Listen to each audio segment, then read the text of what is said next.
fucking DeBarge family, that should die under the jail. All being protected by Clive Davis. I wonder why. Jaguar Wright just pulled the curtain back on what 50 Cent cut out of the Diddy documentary, and what she's describing is much darker than anything Netflix showed. According to her, this wasn't just light editing.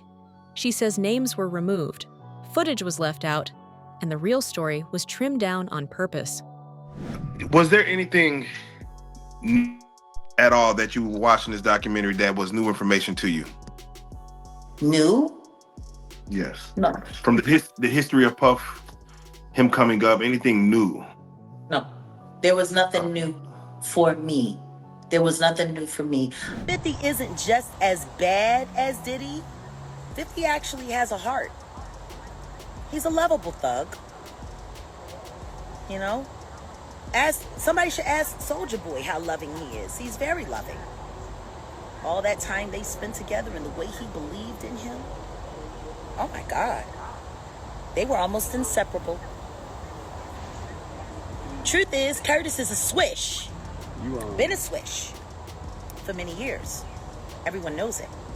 The reason why I haven't got behind Curtis Jackson is because the only reason he wants them out of the way is so he can take over.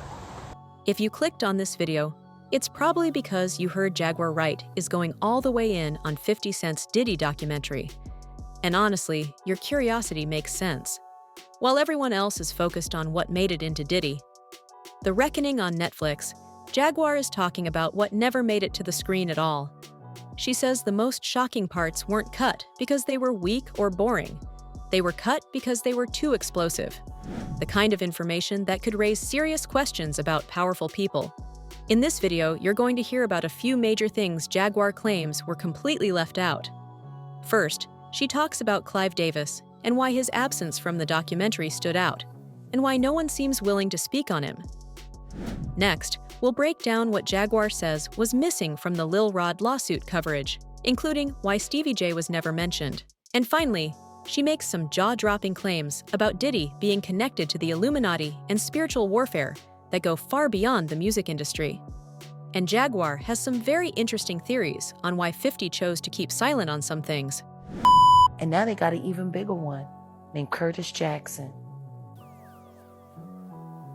They should check the EPA report since he's been there and the toxic waste he's been allowing to be dumped around the property of Millennium Studios for cheap cash. And I'm not saying allegedly, Curtis. I know what you've been doing. You don't get no about what happens to those people in that town, but I do. I just wonder how you like that man I sent you. Because he really didn't think you was gonna go for him. You, Curtis, you better do right by Shreveport, or I'm gonna let everybody know that Diddy Doo-Wop Bop ain't the only taste you got. One of the biggest questions Jaguar Wright keeps asking is about Clive Davis. She points out that this is a man who owned 51% of Bad Boy Records. That means he had control. Yet in a 4-part documentary about accountability, he barely shows up at all. Jaguar says he only gets around half a minute of screen time. To her, that makes no sense, unless he was being protected. Maybe he doesn't want to be connected to Diddy anymore. I'm recently walking into somewhere and they asked him about Diddy and he said, who? Is that old age, or does he not, they're not in the same world? Or they're in the same world, but they're not cohorts? He's definitely been his ex. Oh. Okay. I would call that the same world. Okay. Pretty And intertwined. for him to say Diddy who is his way of saying, I'm not talking about Sean anymore. Maybe he's been playing cozy with the other Sean. Maybe he just got him another Sean. When Jaguar was asked who the worst celebrity she has ever been around, she didn't pause. She said Clive Davis. She described him as someone with enormous power and a very dark presence in the music industry. She went even further, claiming he was connected to multiple tragic deaths. Bitch who would sign to Clive Davis after we all know what he did to Whitney Houston? And praise, Clive is my everything. Clive is my everything. I'd be nothing without him, you're fucking right. you're still nothing, even with him.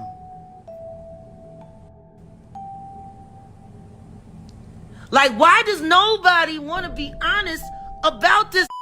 Why is everybody so hot? Why do we want to believe? Yeah, she sacrificed her family, and I ain't saying allegedly. I'm gonna go talk to that. I've always wanted to talk to him. Now, no one is saying these claims are proven facts, but it does raise a serious question. Why does someone with that much influence barely appear in a documentary that claims to tell the full story? According to Jaguar, the reason is simple.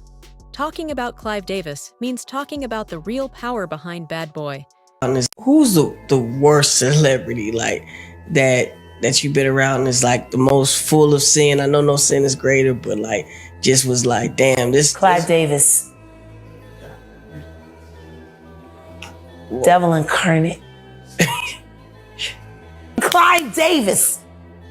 He Janis Joplin. He blackmailed Betty Wright so she wouldn't tell anybody that he Janis Joplin. He killed Whitney Houston.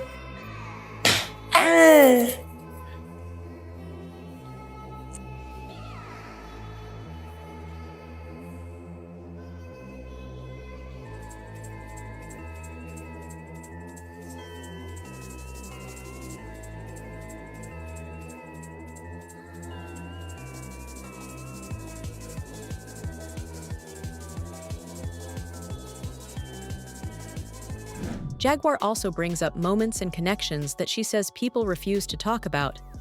She questions why certain powerful figures were never questioned or even mentioned, despite being present during key moments in the industry.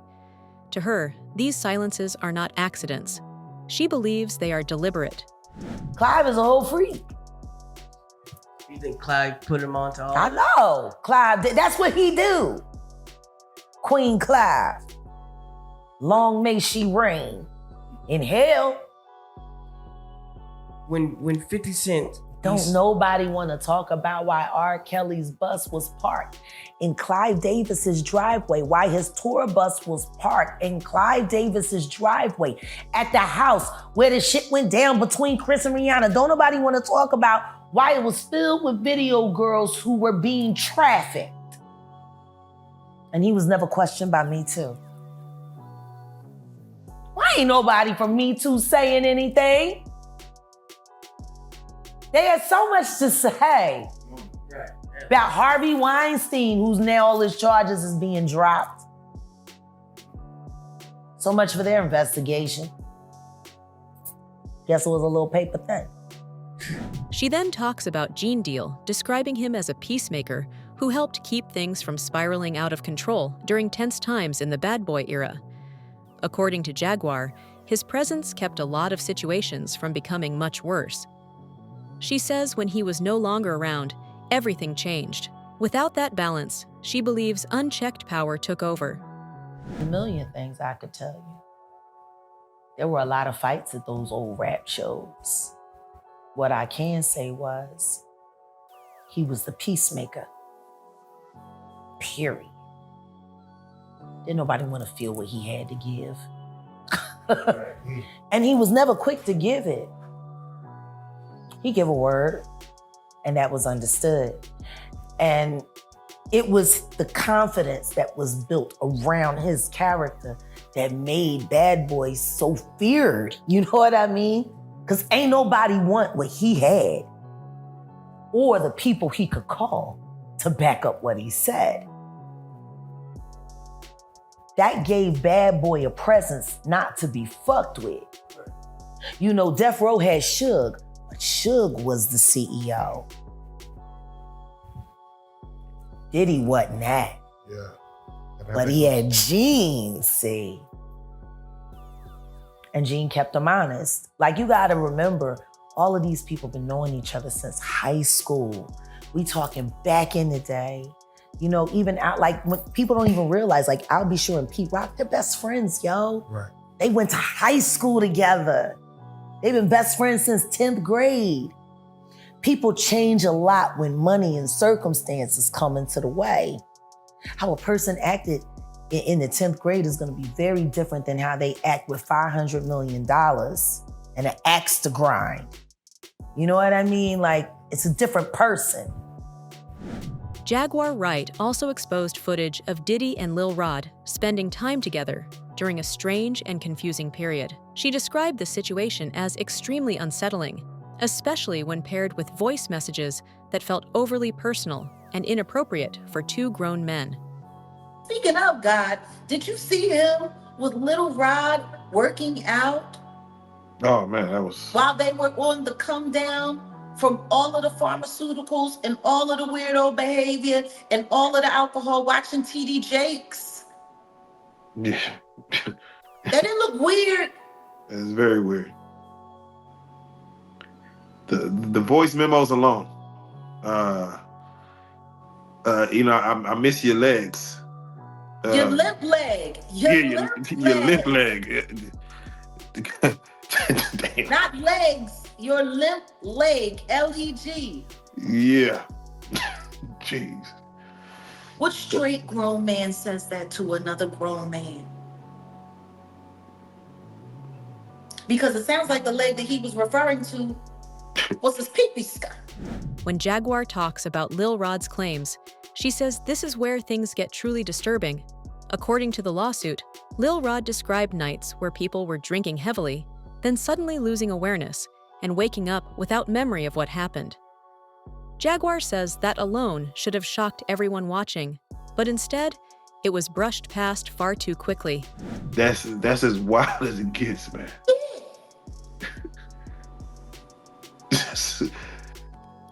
There's so much left unsaid. Just wake up with Diddy next to him. Wake up sore.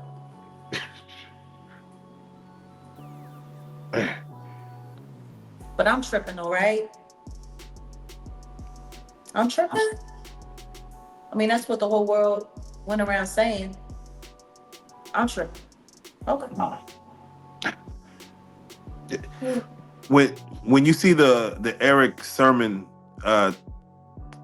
discussion about Misa, Mm-hmm. and it seems like Diddy's just out there to take everyone's girl. It seems like if you got her, I want her.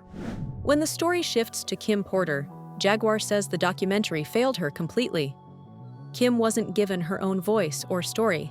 Instead, Jaguar notes that someone else spoke for her, which she found strange and unfair, considering how important Kim was to Diddy's life. They didn't portray her at all. Yeah, they didn't.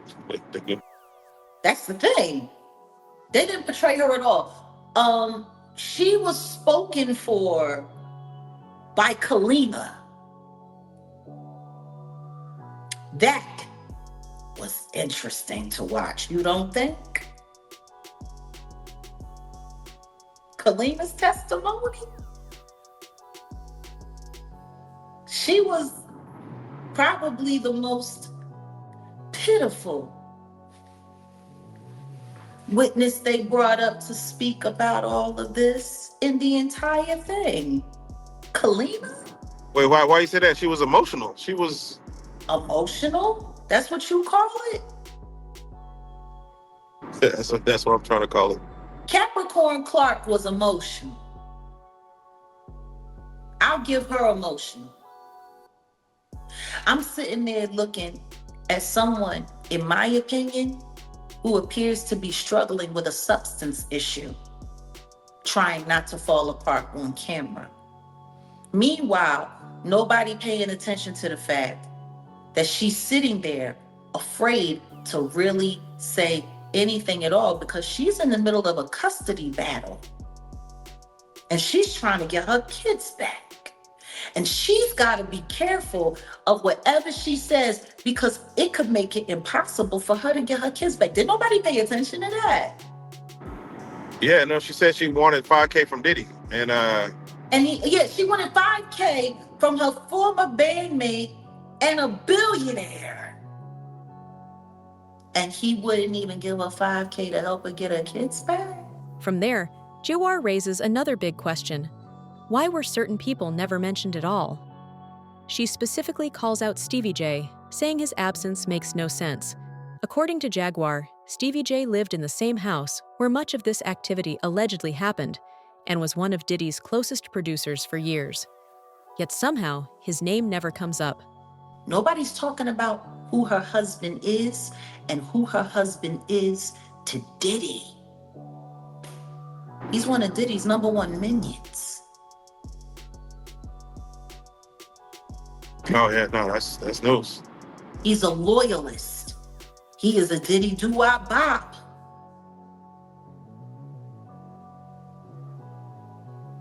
Kalina's also bisexual, so I'm finding it kind of interesting that she didn't see anything, she wasn't around anything, she didn't know about anything, and this is not me putting anything crazy on her. This is exactly what she said when she was on Love and Hip Hop Atlanta with Stevie J, who was also not mentioned at all during this documentary. Because Stevie J was living at the Star Island house. Tell me something, how do you have all of that stuff about Little Rod and there's no Stevie J? Jaguar doesn't believe that was accidental. To her, it looked like someone was carefully removed from the story. Interesting, because there was some of the footage that Little Rod has shared with this documentary that he shared with nobody else that he did an interview with, and none of that made it into the trial. There's images of him with French Montana and the Diddler on the yacht. Yeah. But nothing of Stevie J. Surgically removed.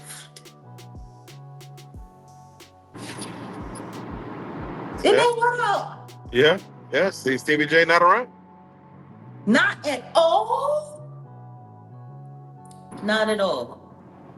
One of Diddy's main producers throughout the years. And I'm not sure. I haven't bothered to check because I never really had any need or want to care to pay attention to the Love album. Stevie J don't have no credit on that project at all. Heard some of the girls that, hooked up with Diddy throughout the years, and when they would come to his house and they would walk in the door and he would ask them, so how do you feel? You made it. Like just being around him. But then again, when you listen to some of the way that he was referring to himself, like talking about he can only compare himself to the Son of God and it's been so long. So I forgot how to get to my tone and I've been rapping so long and listening to myself that I forgot how to be myself. And it's like watching, I don't want y'all sitting here looking like watching Jesus walk on water, learning how to walk on water. Like, yeah, no. Even the fact that he told everyone, y'all are rock stars, y'all are hot. I'm the level of hot. So he's saying, don't ever think you're bigger than me when I'm in the room. I'm like, just that thought process is. No, just not even that. He was like, y'all hot and I'm lukewarm. Y'all not don't think I'm gonna sit here and let y'all be hot while I'm lukewarm. That's what he said. So basically what he was saying is y'all not doing enough to turn me up. Don't think that I'm gonna let y'all look good and y'all don't work harder at making me look good. But he's referring to himself as God? As the Son of God? Like, I don't know what people want to believe. According to Jaguar, Diddy isn't the mastermind people think he is. She believes he's a pawn, someone being used inside a much larger system. They did what they needed to do in this documentary. The whole objective of this documentary was to blame it all on Diddy. The devil made me do it, blame it all on Diddy, and the rest of the industry is nothing like this. Like when Curtis Jackson sat there in his interview with Robin and sat there and said, I did this because I don't want people thinking that the hip hop community is okay with this kind of behavior. I don't want them thinking that, we're just going to be silent while all of this is going on. Like we're okay with this kind of behavior. And my thing is huh? So now you speaking for all of hip hop, and all of hip hop is uncomfortable with this.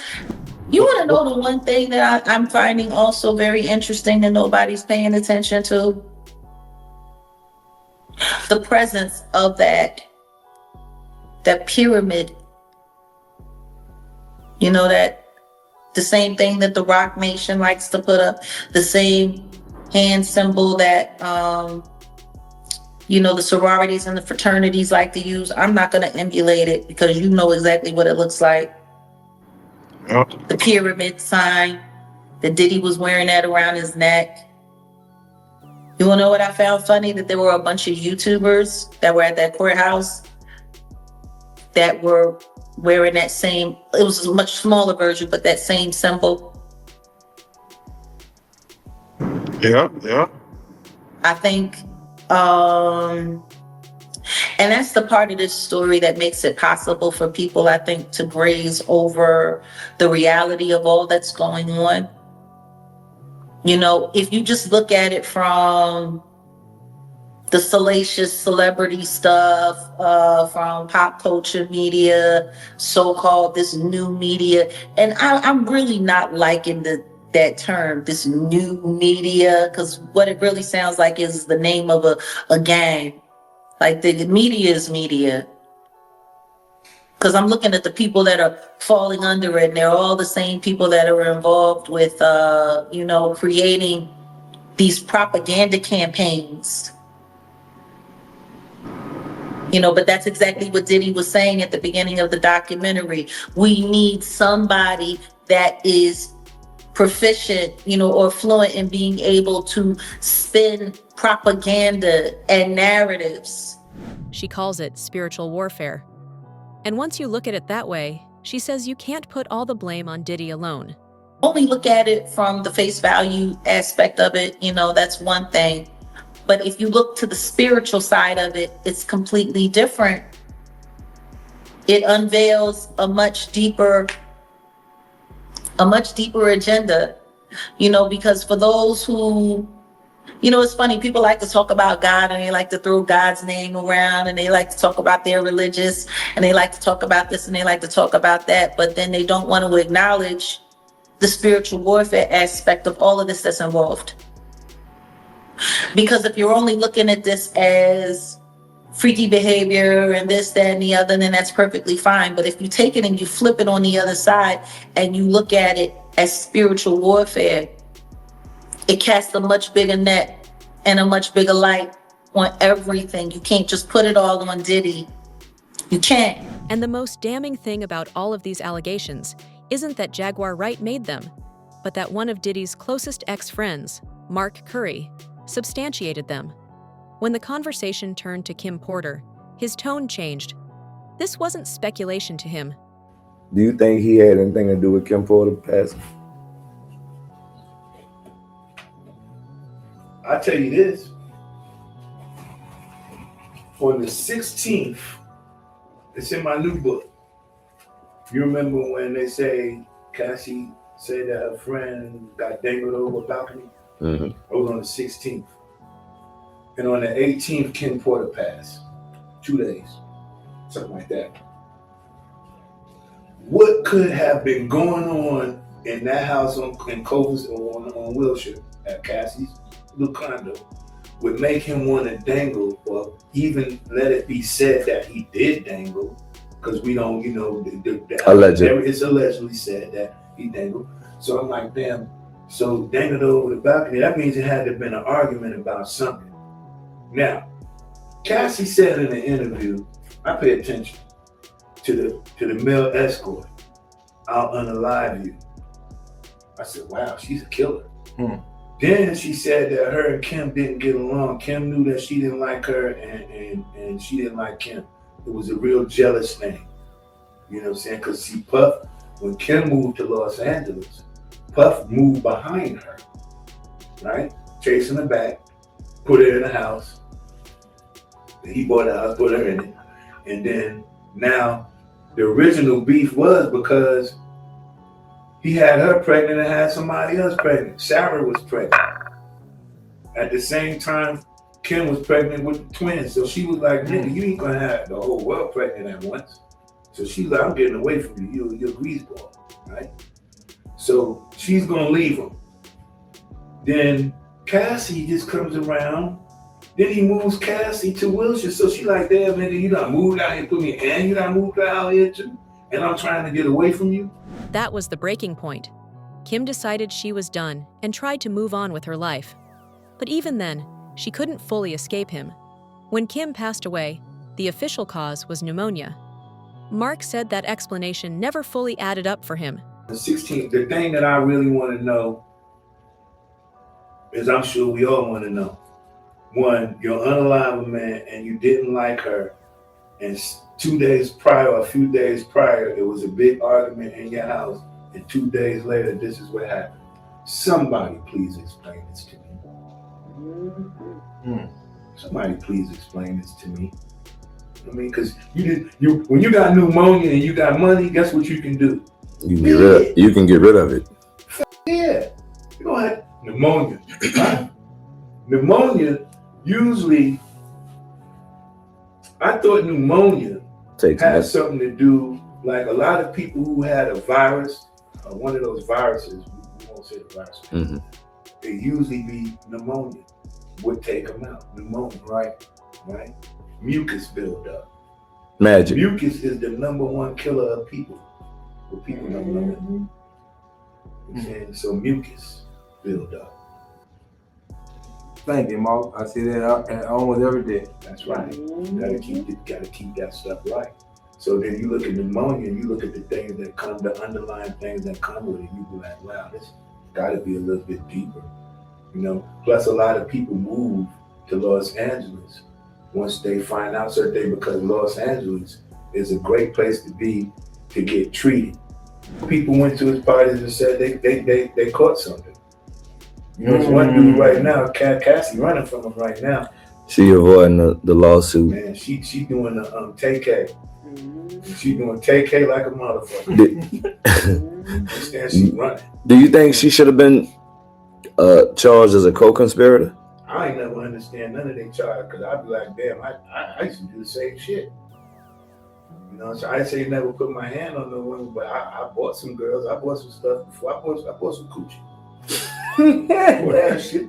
Even in a regular relationship, you don't even know it. You buying it. You buying it regardless. You paying for it either way. Paying for it any way it goes. So I could never say he's wrong for anything like that. But the only thing I say wrong for is just not knowing when to put a cap on that shit, man. It's enough is enough. You know what I'm saying? Because if this up right here, like when you get to the point to where you be like, I enjoy it, urinating on females. You be like, what's sick? Is that? You sick. That means you enjoy humiliating people. Same way you wanted me to put on a little clothes and go to Morocco. Damn. See? All of these allegations, completely missing from the Diddy documentary, are completely insane. So you really have to ask why 50 chose not to include them. Was he hiding something? Was he protecting someone? Let us know in the comments below.